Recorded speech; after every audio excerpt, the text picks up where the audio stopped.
The siren begins at 9:23 in the evening. Margaret Hayes is 3 steps from the supply cupboard when the sound tears through St. Thomas Hospital. Her hand freezes on the door handle. The metal vibrates beneath her palm. Not again. Not tonight. She has been on duty for 14 hours. Her feet throb inside worn leather shoes. The headache that started at noon now pulses behind her left eye. She needs 3 more hours of sleep to function properly tomorrow. She will not get them. The wail rises and falls, rises and falls. That terrible undulating scream that means the German bombers are coming across the channel. Again. This is the 300th consecutive night. Margaret turns from the cupboard. Through the tall windows of the 3rd-floor corridor, she sees searchlight beams slice upward into the darkness. They sweep the sky like the fingers of a blind giant, searching for metal birds that bring death. A junior nurse runs past. Her cap is askew. Her eyes are wide. Sister Hayes, they're saying it's a big one tonight. Matron wants everyone at stations. Margaret nods. She does not speak. There is nothing to say that has not already been said 299 times before. She walks toward the stairwell. Her white uniform is stained with the day's casualties, blood, iodine, vomit. There has been no time to change it. There will be no time tonight. The first explosion sounds in the distance, a dull crump that rattles the windows, then another, closer. Margaret descends the stairs. Her hand grips the railing. Somewhere below, in the basement ward, 47 patients wait. Most cannot walk. Some cannot be moved at all. The bombs are getting closer. She has 12 hours left in her shift. 12 hours until dawn. 12 hours to keep people alive while the city burns. Margaret reaches the basement level.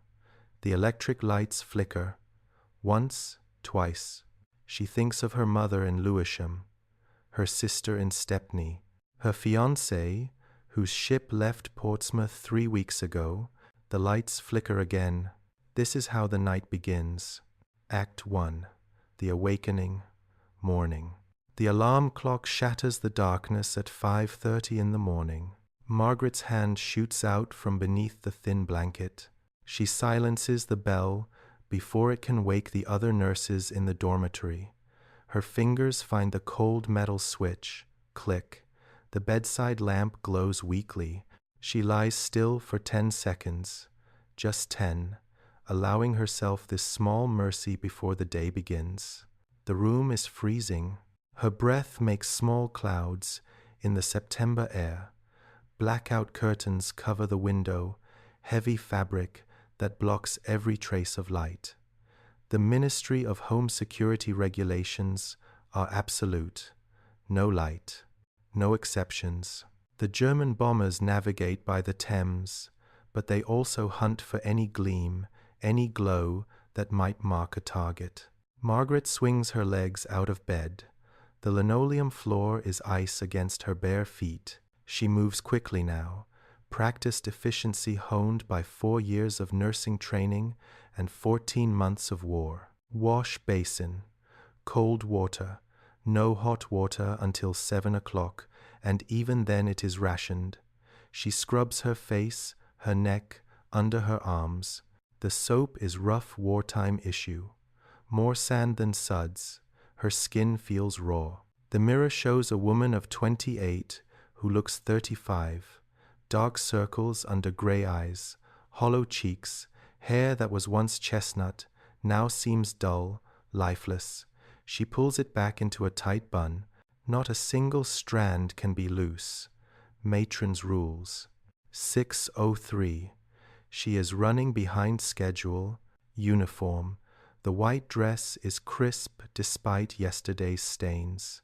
She sent it to the laundry service, one of her 2 allocated uniforms this month.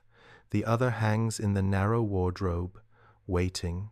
She fastens the buttons, 23 of them. Her fingers know the pattern by heart. White apron, starched collar, the Red Cross armband that identifies her as nursing staff. Finally, the cap white cotton, precisely folded and pinned. Sister Margaret Hayes, St. Thomas Hospital, casualty ward. She looks in the mirror again. Now she is the person the patients need her to be. Calm, competent, unshakable. The dormitory room houses 6 nurses. 4 beds are empty. Sheila is on night shift.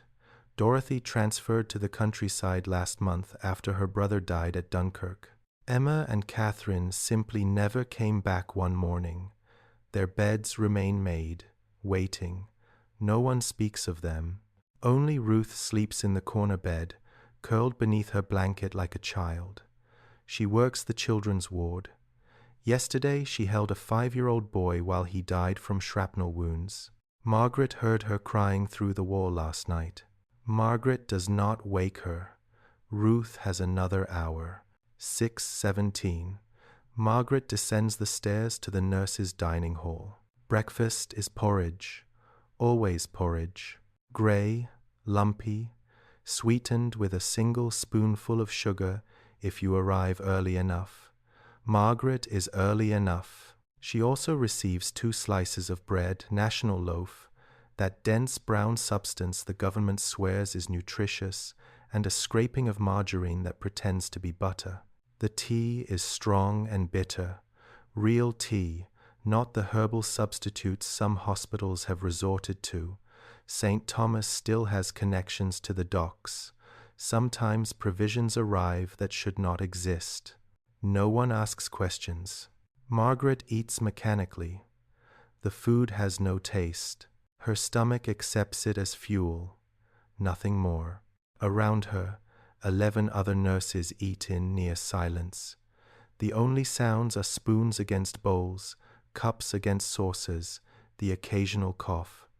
These women are beyond small talk. They have seen too much. They know what waits outside. Matron enters at 6:35 precisely. Every nurse straightens. Matron does not tolerate slouching. She is 56 years old, built like a battleship, and has run St. Thomas Casualty Ward since 1923. She survived the Great War. She will survive this one. Good morning, sisters. Good morning, matron, they chorus. Today's assignments are posted in the hallway. Air raid casualties from last night have been cleared to the recovery wards. We have 32 beds available in casualty. The ministry anticipates heavy raids tonight. Ensure all supplies are inventoried by noon. Sister Hayes, you will take charge of Emergency Theater 3 if needed. Sister Morrison, you have the main ward.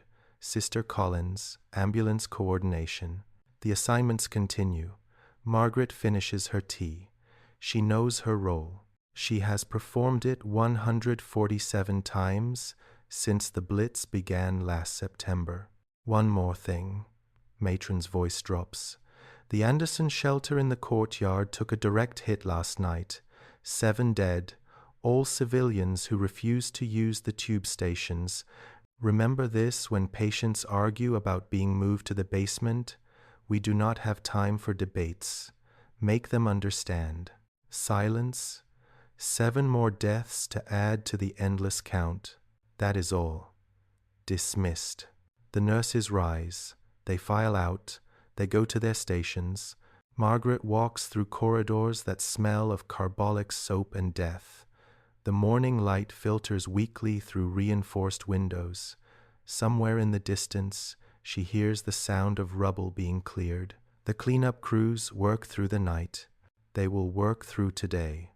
Tomorrow they will begin again. Margaret exits the nurses' dormitory at 7:05. The September morning is gray. Low clouds hang over London like a dirty blanket. The air tastes of smoke and dust, always smoke, always dust. 14 months of bombing has created a permanent haze that never quite lifts. She crosses the courtyard where the Anderson shelter once stood. Now there is only a crater. The earth is black and torn. Twisted metal protrudes from the ground like broken bones. A crew of 4 men works to fill the hole. They do not look up as she passes. The walk to the main hospital building takes 3 minutes. Margaret has timed it. Every route in London must be timed now. You calculate your movements around air raid warnings, around unexploded bombs, around streets that existed yesterday but are rubble today. She sees the first casualty list posted on the notice board in the main entrance. Last night's raids: Westminster, Lambeth, Southwark, Bermondsey. 437 killed, 612 seriously injured, 1,200 minor injuries, 47 buildings completely destroyed, 193 fires still burning. The numbers mean nothing anymore. They are too large. The mind cannot hold them. Margaret enters the casualty ward at 7:12. The ward is a long rectangular room that once held 20 beds. Now it holds 48. The beds are so close together that nurses must turn sideways to pass between them. Every bed is full. The smell hits her first. Always the smell. Burned flesh, infected wounds, disinfectant that cannot quite mask the underlying rot. Urine, fierce sweat, death. She moves between the beds, checking each patient. Most are unconscious or sedated. Those who are awake watch her with desperate eyes. They want reassurance.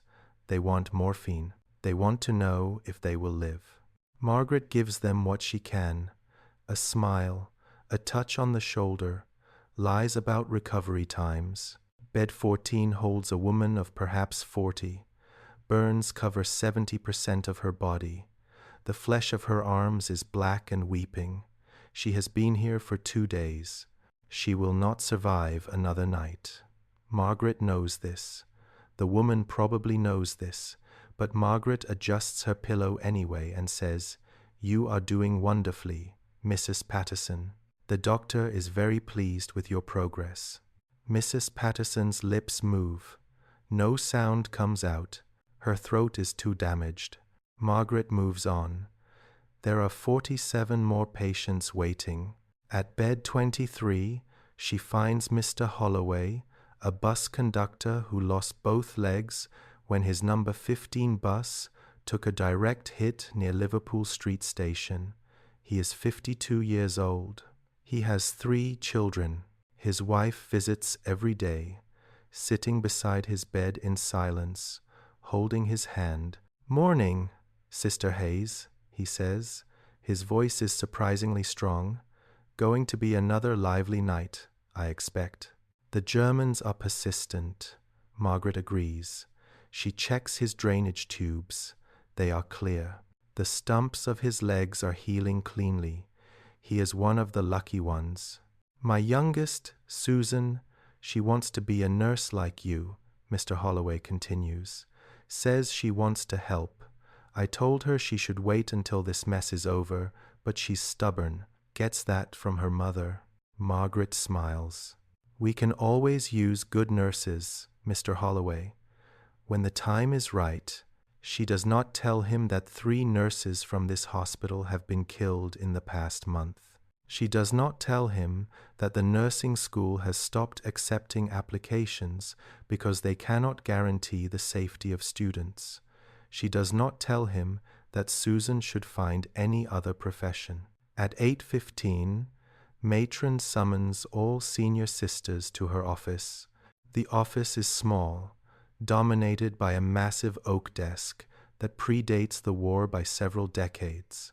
Matron sits behind it like a general planning a campaign. On the wall behind her hangs a map of London, marked with pins showing damaged areas, unexploded bombs, and hospital locations. 5 sisters stand before the desk.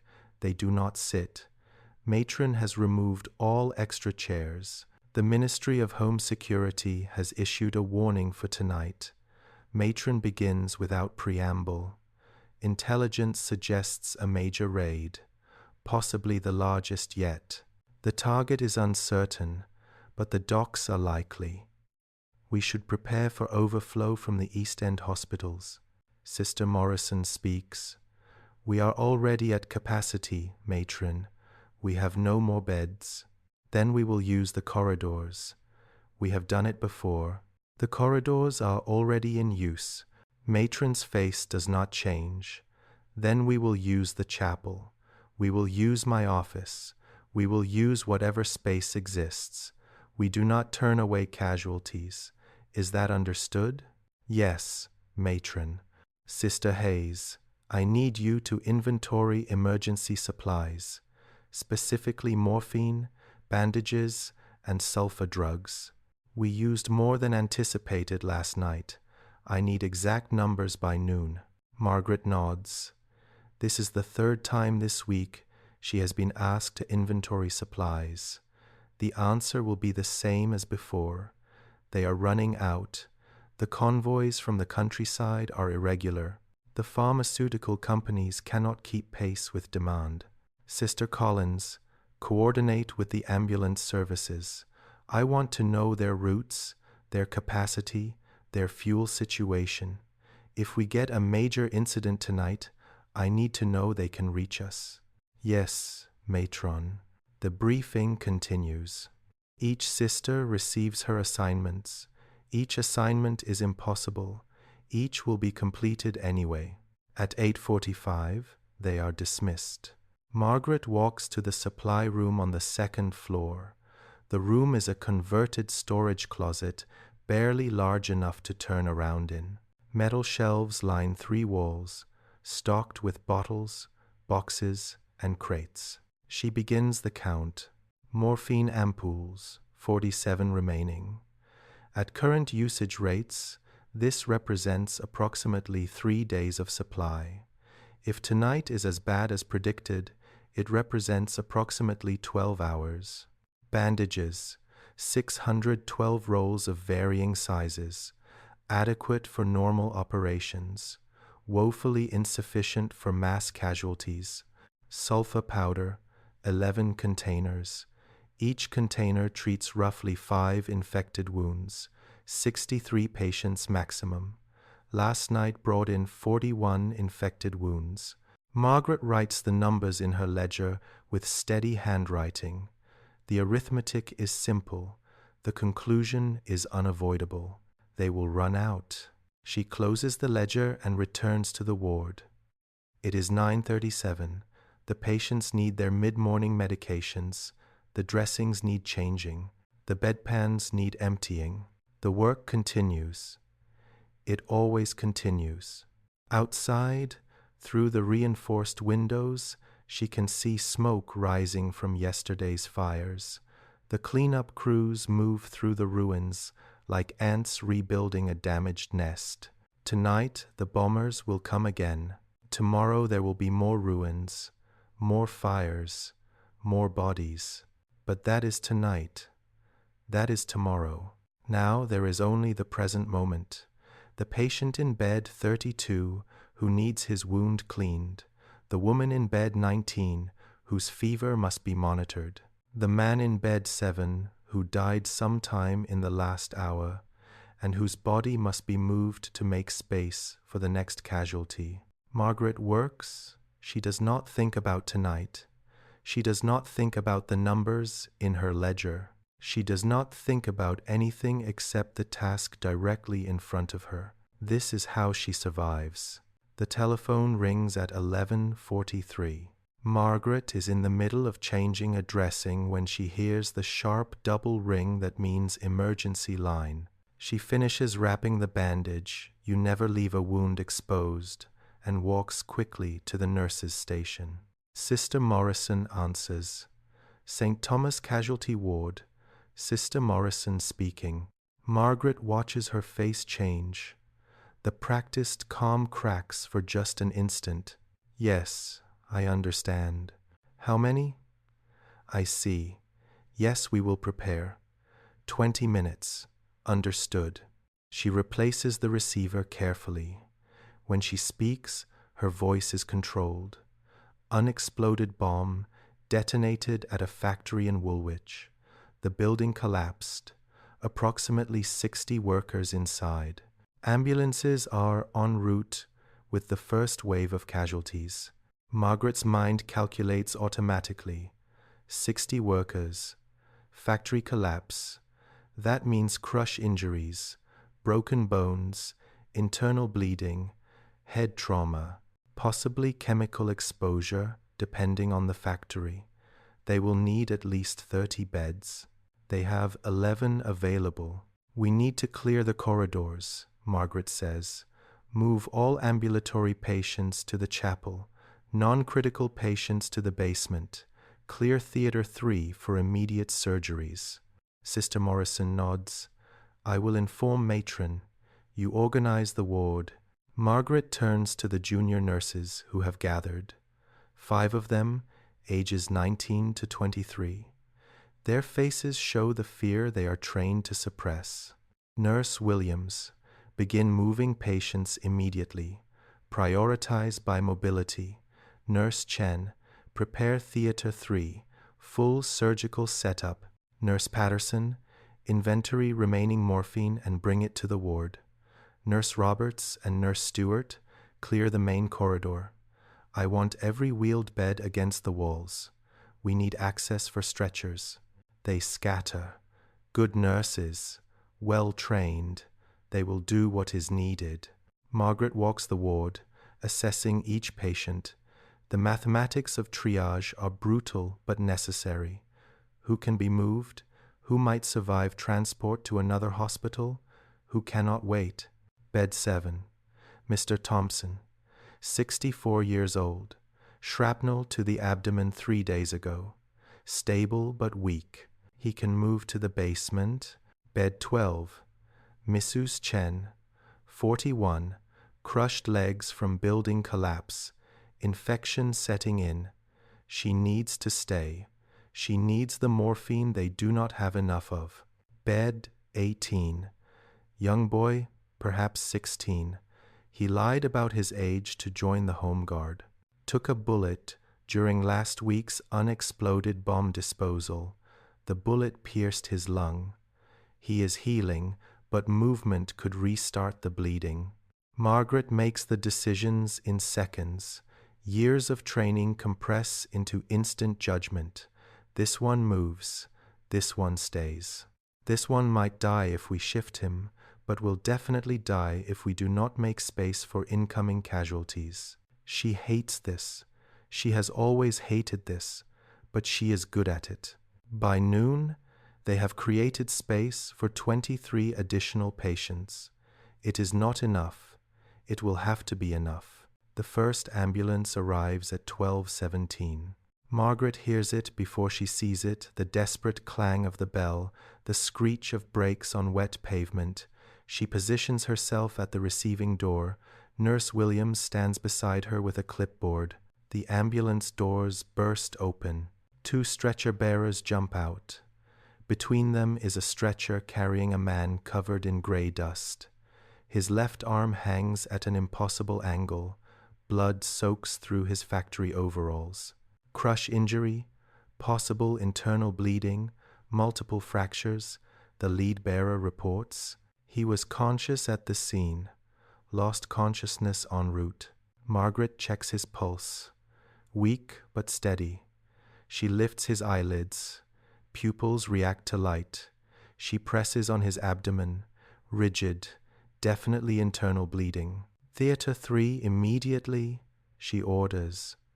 Nurse Williams, notify Dr. Brennan. This one cannot wait. They rush the stretcher inside. Before the first is through the door, the second ambulance arrives. This one brings 3 casualties. A woman with severe head trauma, a man with both legs crushed below the knee, a younger man who appears uninjured but sits in shock, staring at nothing. Head trauma to examination room 2, possible amputation to theater 2, the shock patient to observation. The orders come automatically. Her voice remains calm. Her hands remain steady. the third ambulance, the fourth, the fifth. By 1:15, they have received 38 casualties. 11 are critical, 23 are serious, 4 are minor, 6 died en route or shortly after arrival. The ward has become organized chaos. Nurses move between beds with practiced efficiency. Doctors bark orders. Patients moan or scream or lie silent. The smell of blood overwhelms the usual antiseptic. Margaret is everywhere, checking vitals, directing traffic, making impossible decisions about who receives the limited morphine, who gets immediate surgery, who must wait. At bed 43, a new arrival, female, approximately 35 years old, factory supervisor based on her clothing. Her chest has been crushed by falling machinery. She breathes in shallow, rapid gasps. Her lips are blue. Margaret knows this injury: crushed sternum, punctured lung, possibly torn aorta. Without immediate surgery, she has perhaps 30 minutes. Dr. Brennan is still in Theater 3, Nurse Chen reports. Dr. Mills is in Theater 2. Dr. Harrison is handling the head trauma in Examination 2. No doctors available. Margaret makes the calculation. This woman will die before any doctor becomes free. She pulls Nurse Chen aside. Morphine, 5 milligrams, make her comfortable. Nurse Chen's eyes widen. She understands what this means. Sister Hayes, if we wait another 20 minutes, we do not have another 20 minutes. And even if we did, Dr. Brennan has 3 critical patients ahead of her. Make her comfortable. That is all we can do. Nurse Chen nods. She prepares the injection with shaking hands. Margaret kneels beside the woman. She takes her hand. The woman's eyes find hers, terrified, pleading. "What is your name?" Margaret asks gently. "Sarah," the woman whispers. "Sarah Mitchell. Sarah, I am Sister Hayes. You are at St. Thomas Hospital. You are safe now. We are going to give you something for the pain. You will feel much better very soon. My children. I have 2 children. Someone needs to tell them. We will find them. We will make sure they know. What are their names?" Thomas and Elizabeth. They are at school, St. Mary's Primary. Someone needs to collect them. We will collect them, I promise you. Nurse Chen administers the morphine. Within seconds, Sarah's breathing eases. The terror in her eyes fades. She smiles slightly. "Thank you," she whispers. "Tell them I love them. Tell Thomas and Elizabeth that Mummy loves them very much." "I will tell them." Sarah's eyes close. Her breathing slows. Slower, slower. At 1:32 in the afternoon, she stops breathing entirely. Margaret remains kneeling for 5 seconds. Then she rises. She pulls the sheet over Sarah's face. She makes a note on her clipboard. Sarah Mitchell, deceased, 1:32. Next of kin, Thomas and Elizabeth Mitchell, St. Mary's Primary School. She will send someone to collect the children. She will find them herself if necessary. This promise she will keep. But now there are 37 more patients requiring attention. Margaret returns to work. Margaret does not sit down until 2:45. Matron finds her in the corridor, leaning against the wall, eyes closed. "Sister Hayes, when did you last eat?" Margaret opens her eyes. Breakfast, 6:30. It is nearly 3 o'clock. Go to the canteen. 15 minutes. That is an order. Margaret wants to argue. There is too much to do. But Matron is right. She can feel the weakness in her legs, the trembling in her hands. She will be useless if she collapses. "Yes, Matron, 15 minutes. The hospital canteen is in the basement. The journey down 3 flights of stairs takes longer than it should. Margaret's feet hurt. Her back aches. The headache that started this morning has become a constant throb behind both eyes. The canteen serves 3 items today: vegetable soup, bread, tea. Margaret takes all 3. She finds an empty table in the corner. Around her, other staff members eat in exhausted silence. A doctor slumps over his tray, asleep. 2 orderlies argue quietly about football scores from before the war. A group of nurses huddle together, whispering about something Margaret does not want to hear. The soup is thin and tasteless. The bread is stale. The tea is lukewarm. Margaret eats mechanically. Her mind wanders to Sarah Mitchell, to Thomas and Elizabeth, who are waiting at school, not knowing their mother will never collect them. Someone must go. Someone must tell them. But who? The hospital is understaffed. Every person is needed. And yet the children wait. Margaret decides she will go herself. After her shift, after the night raid, if she survives the night, she will find Thomas and Elizabeth Mitchell, and she will tell them their mother loved them. Sister Hayes? She looks up. Nurse Williams stands beside her table. The young woman's face is pale. Yes, Nurse Williams? There is a situation. In the ward? Matron asked me to fetch you. Margaret rises immediately. The soup remains half finished. What kind of situation? A patient. Mr. Holloway, the bus conductor, he is asking for you specifically. He says he needs to tell you something important. He is quite agitated. They climb the stairs together.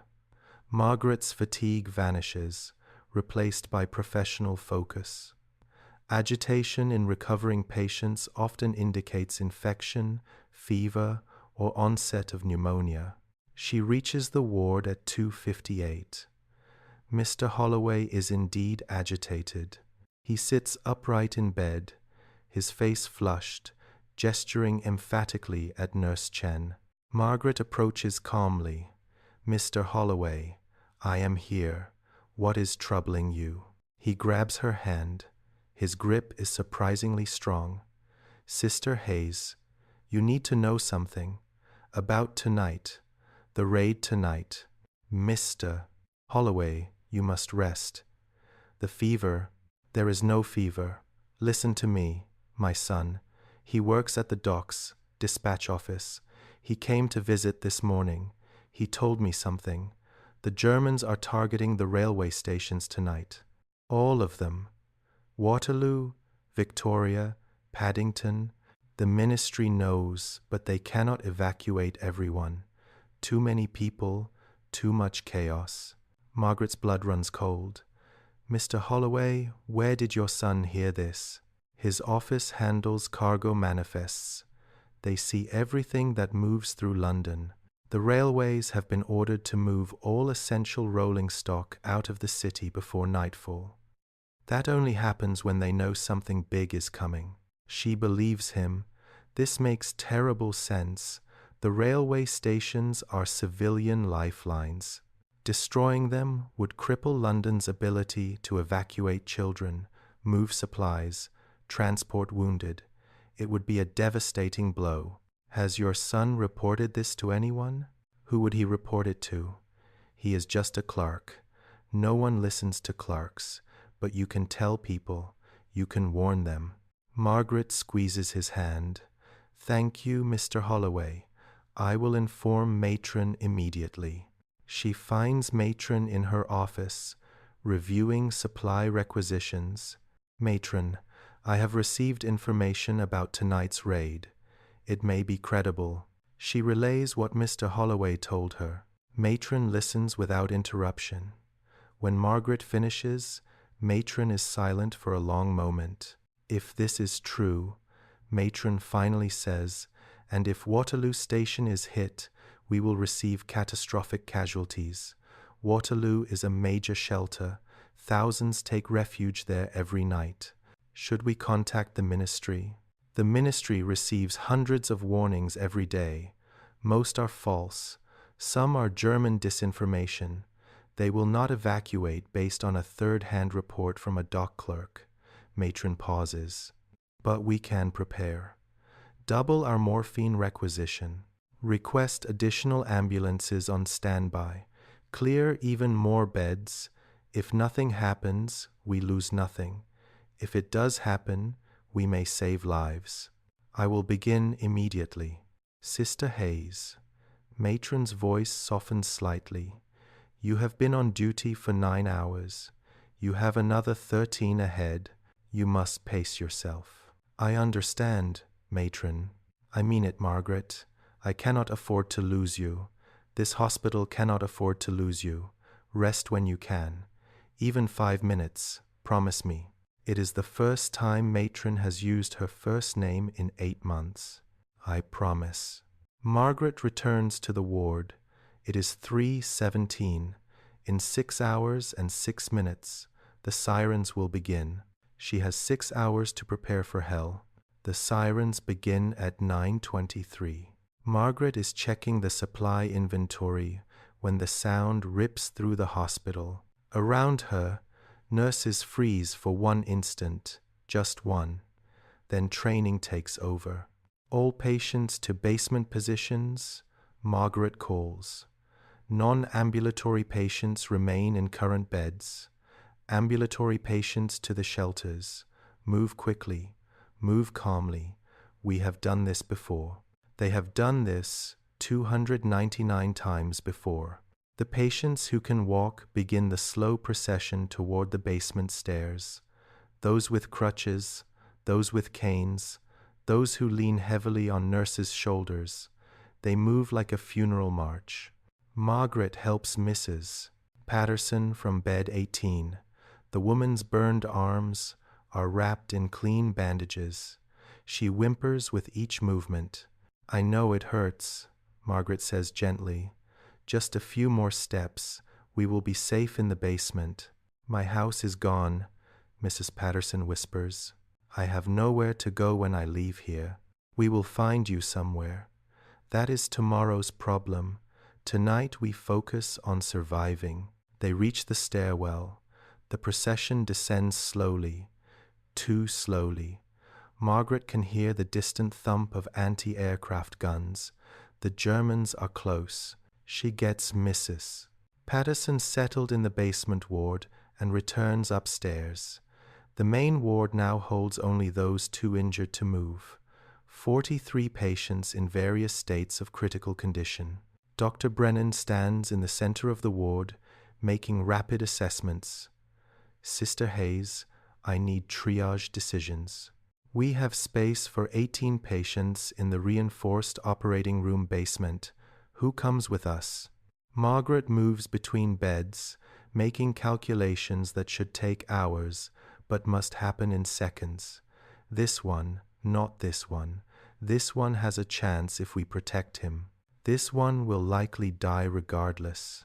She marks 18 charts with red crosses.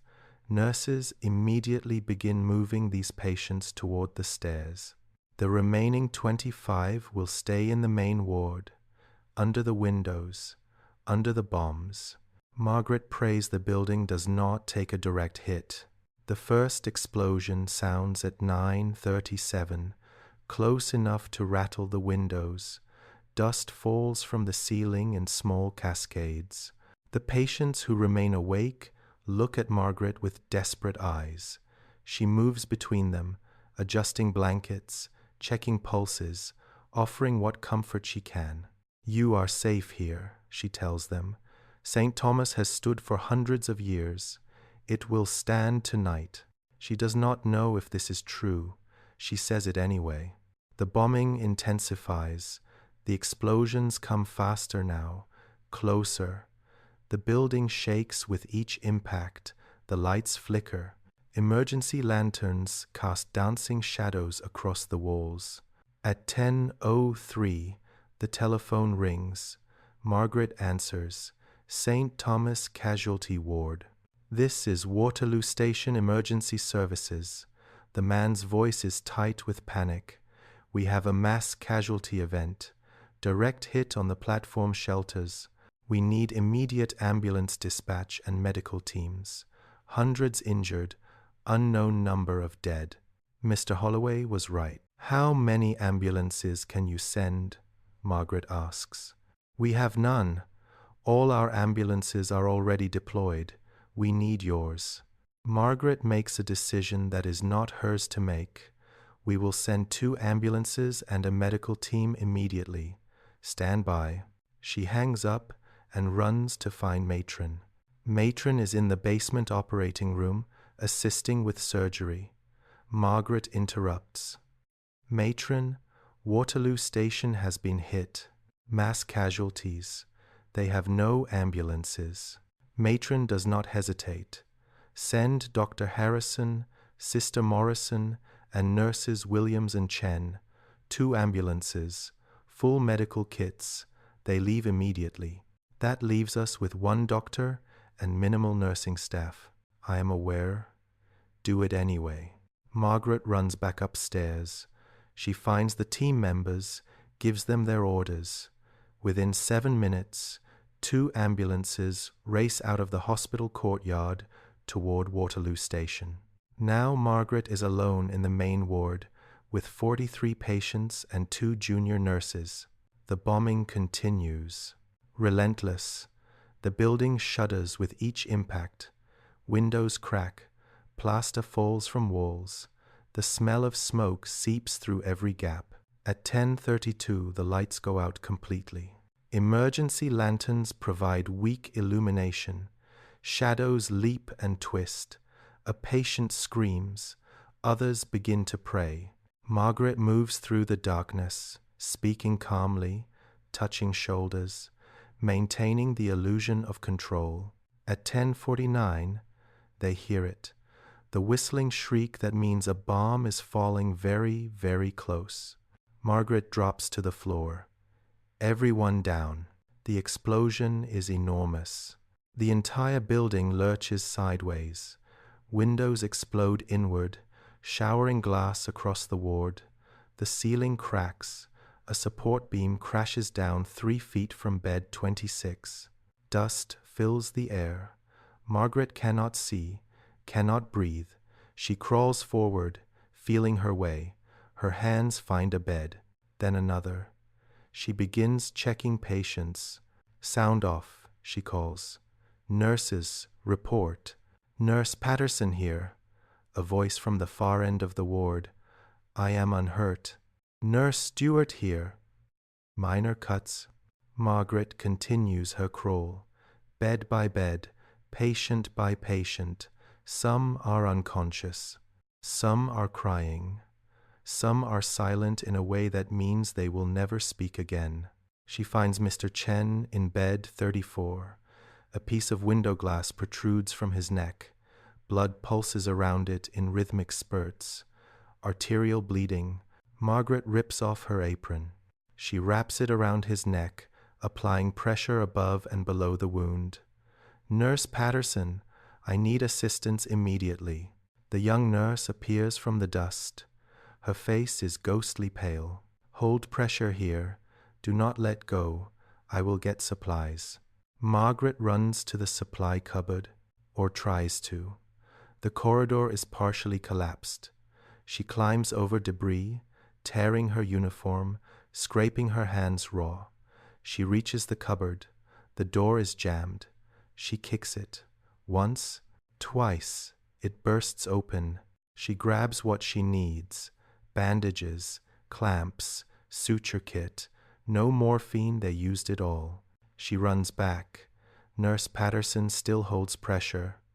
Good. Margaret works quickly. She removes the glass fragment in one smooth motion. Blood fountains. She clamps the artery. Sutures it closed with shaking hands. Bandages the neck. Mr. Chen lives. For now, Margaret stands. Her hands are covered in blood. Her uniform is torn and filthy. The dust makes her eyes stream. Around her, patients need help. Patients are dying. Patients are already dead.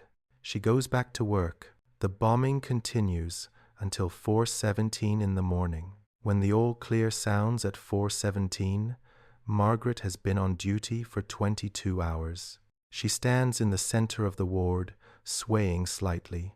Around her, the damage is catastrophic. 3 walls are partially collapsed. All windows are gone. Debris covers half the floor. Beds are overturned, broken, twisted. Of the 43 patients who remained in the ward during the raid, 31 survived. 12 died. Their bodies are covered with sheets, waiting for the morgue detail. Margaret does not cry. She passed the point of crying hours ago. Matron appears in the doorway, picking her way through the rubble. Her uniform is as filthy as Margaret's. She has a cut above her left eye, crusted with dried blood. Status report, Sister Hayes. Margaret's voice comes out in a croak. 12 deceased. 31 survivors, most with additional injuries from the blast. 3 in critical condition. The ward is structurally unsound.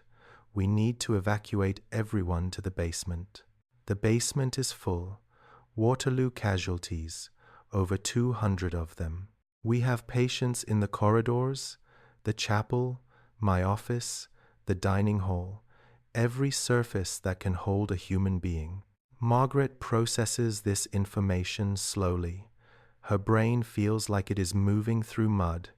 Where do we put these patients? We will clear the library. It has intact walls and a solid roof. Begin moving patients there. I will send orderlies to assist. Yes, matron. Matron pauses. She looks at Margaret closely. When did you last drink water? Margaret tries to remember. She cannot. Drink now. That is an order. Matron hands her a canteen. Then continue. We have at least 6 more hours of work. Margaret drinks.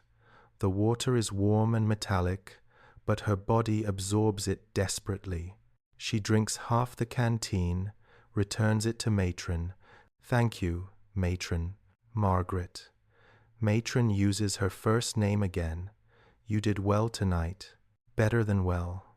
You saved lives that should have been lost. Margaret nods. She does not trust herself to speak. Matron leaves. Margaret turns back to the ward. Nurses Patterson and Stewart are already organizing the evacuation. They work with mechanical efficiency, beyond exhaustion, operating on pure willpower. Margaret joins them. Together they begin moving patients to the library. The process takes 2 hours. Each patient must be carefully assessed, stabilized, and transported. Some can walk with assistance. Most must be carried on stretchers. Every movement causes pain. Every jostle risks further injury. Margaret makes the journey 11 times. Bed to library. Library to bed. Her legs move automatically. Her hands perform their functions without conscious thought. At 6:34, the last patient is settled in the library. Margaret stands in the doorway, conducting a final count. 31 patients, all alive, all accounted for. She allows herself 10 seconds of satisfaction, just 10. Then she returns to the main ward to help clear the bodies. The morgue detail arrives at 6:45. 4 men, grey-faced and grim. They have done this work for 14 months. They no longer react to horror. Margaret helps them. She removes the identification tags from each body. She records names, bed numbers, approximate time of death. She places personal effects in labeled bags. Mrs. Henderson, bed 7, died at 11:17. Direct impact from falling debris. Wedding ring, pocket watch, letter from her grandson. Mr. Phillips, bed 12, died at 1:03. Respiratory failure during dust inhalation. No personal effects. Young boy from bed 18, the one who lied about his age, died at 2:26. bullet wound reopened during the explosion. He bled out before Margaret could reach him. He has a photograph in his pocket, a smiling woman who might be his mother. Margaret handles each body with care. These were people. They had names, they had families, they deserved dignity. By 7:45, the ward is cleared. The morgue detail takes the bodies away on a cart. They will be stored in the basement cold room until families can be notified. If families can be found, Margaret walks to the nurse's lavatory. She looks at herself in the cracked mirror. She barely recognizes the face staring back. Hollow eyes, gray skin, hair matted with dust and blood. She washes her hands. The water runs red, then pink, then clear. She washes her face. She tries to clean her uniform, but it is beyond salvaging. She will need to change before continuing her shift. She has 4 more hours of duty remaining. Margaret's shift officially ends at noon. Matron finds her at 11:53, inventorying supplies in what remains of the supply cupboard. Sister Hayes, your shift is complete. Go home. Margaret does not look up from her clipboard. There are still patients who need. There will always be patients who need. I am ordering you to leave. Nurse Morrison has arrived for the day shift. You are relieved. Margaret sets down her clipboard. Her hands are shaking again. Yes, matron. She changes out of her ruined uniform into her street clothes, a simple gray dress, worn coat, practical shoes. She collects her handbag. She signs out in the duty log. She walks through the hospital corridors one last time. The damage is everywhere. Broken windows, cracked walls, exposed beams. But the building still stands. Somehow, impossibly, it still stands. She exits through the main entrance at 12:09. The September afternoon is gray and cold, the same weather as yesterday, the same weather as tomorrow will be. But London has changed overnight. Margaret walks through streets she no longer recognizes. Entire blocks are gone. Buildings she passed yesterday are rubble today. Fires still burn in the distance, sending black smoke into the overcast sky. She walks carefully, watching for unexploded bombs.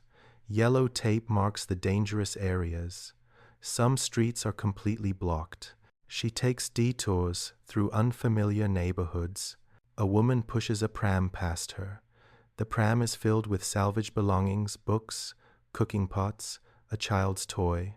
The woman's face is blank, shock or exhaustion or both. A group of school children marches in double file, led by a teacher. They wear gas masks on their belts. They do not play or laugh. They walk in silence. An old man sits on the steps of a destroyed building, staring at nothing. He holds a teacup in one hand. The building behind him no longer has a roof. Margaret's route home takes 45 minutes. It should take 20, but half the streets are impassable. She reaches her building at 12:54. The building has survived. Minor damage, a few broken windows, some fallen bricks, nothing structural. She climbs the stairs to the 3rd floor. Her legs protest every step. She unlocks her door. She enters her small flat. It is exactly as she left it 18 hours ago. The bed is still made. The blackout curtains are still drawn. The alarm clock sits on the bedside table, waiting to shatter tomorrow's darkness. Margaret removes her coat, her shoes. She sits on the edge of the bed. Only now, finally, does she allow herself to feel. The fear she suppressed all night rises in her throat. The exhaustion crashes over her in waves. The grief for 12 dead patients, for Sarah Mitchell, for the young boy with his mother's photograph. She cries, not loudly, not dramatically. Quiet tears that run down her cheeks and drip onto her gray dress. She cries for 5 minutes. Then she stops. She washes her face in the small basin. She hangs up her dress. She puts on her nightgown. She should sleep. She is scheduled for another shift at 7 tonight. She needs rest. But first she has a promise to keep. Margaret dresses again. She consults the street map on her wall. St. Mary's Primary School is in Lambeth, approximately 3 miles away. She can walk it in an hour if the route is clear. She packs a small bag, clean handkerchief, the note she wrote with Sarah Mitchell's message, a small amount of money in case the children need food. She leaves her flat at 1:37. The walk to St. Mary's takes 90 minutes. The school is still standing, though windows are shattered and part of the roof has collapsed. A teacher stands at the entrance, checking identification. "Can I help you?" "I am Sister Margaret Hayes, from St. Thomas Hospital.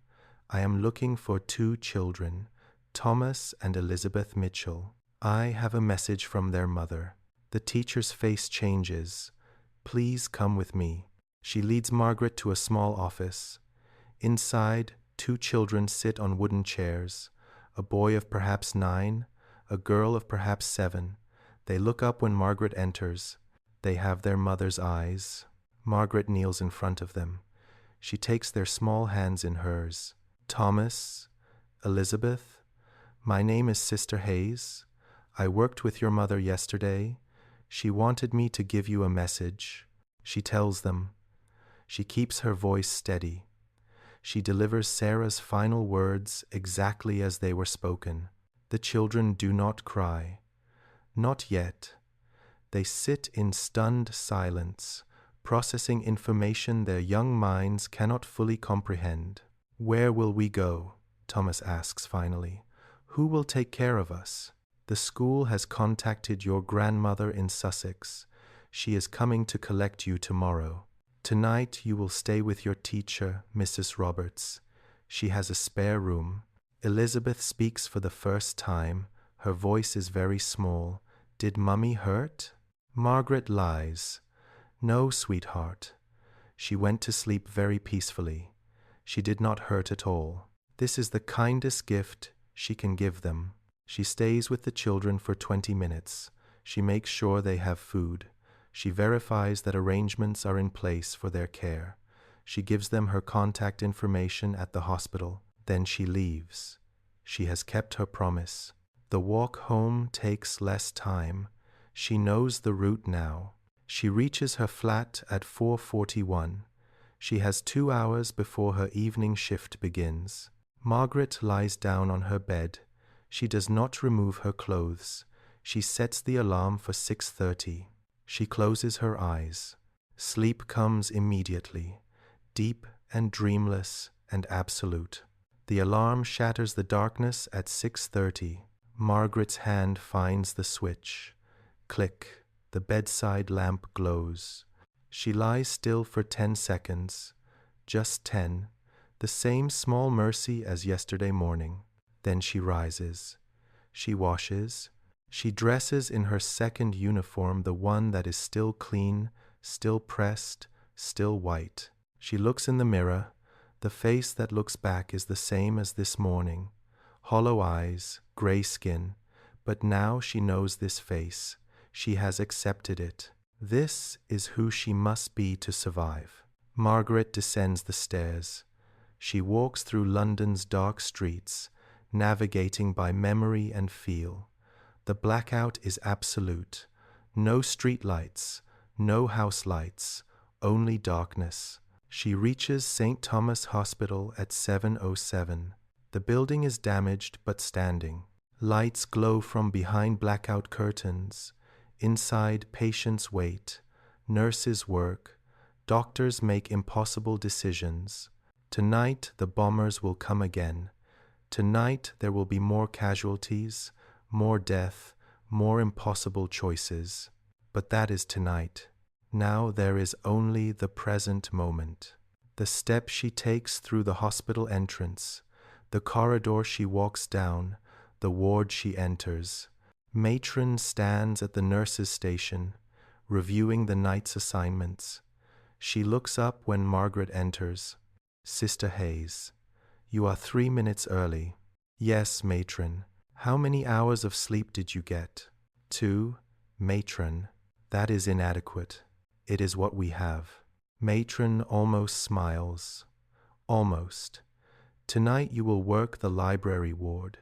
31 patients, 2 junior nurses assisting. Dr. Mills is on call. Air raid warnings are expected to begin at approximately 9:15. Yes, matron. Margaret hangs her coat. She pins her cap. She walks to the library ward. The patients look up as she enters. 31 faces.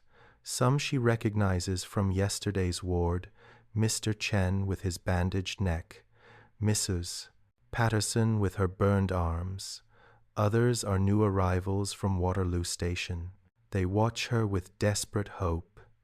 They need her to be calm, competent, unshakable. Margaret gives them what they need. She smiles. She moves between beds, checking charts, adjusting blankets, speaking quietly. Good evening, everyone. I am Sister Hayes. I will be caring for you tonight.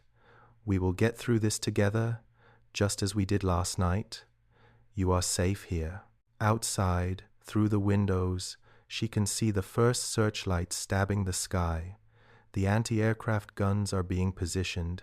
The ambulances are being readied. In approximately 2 hours and 8 minutes, the sirens will begin. Margaret has 2 hours to prepare, 2 hours to inventory supplies, 2 hours to assess her patients, 2 hours to ready herself for what is coming. She has done this 299 times before. Tonight will be 300. Tomorrow will be 301. She does not know how many more nights she can survive. She does not think about tomorrow or next week or next month. The future is unknowable. The past is unbearable.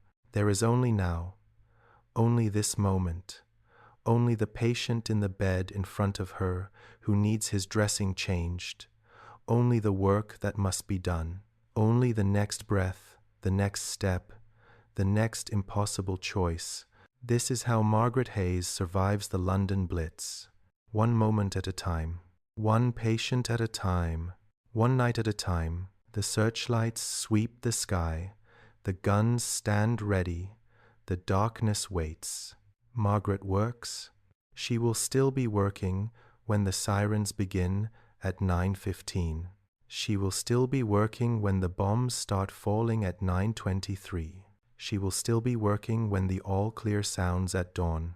And tomorrow night, when the bombers return, she will work again. This is her war. This is her battle. This is how she fights. With clean bandages, with morphine rationed to the desperate, with lies told kindly to dying patients, with promises kept to orphaned children, with steady hands and a voice that remains calm even as the world burns. The lamp on the nurse's station flickers once. The lights hold. For now, they hold. Margaret makes her rounds. The first patient calls her name. She goes to him. She does what must be done. Outside, the darkness gathers. Inside, the work continues. This is September 7th, 1941, the 300th night of the London Blitz. Tomorrow will be the 301st. Margaret will be there.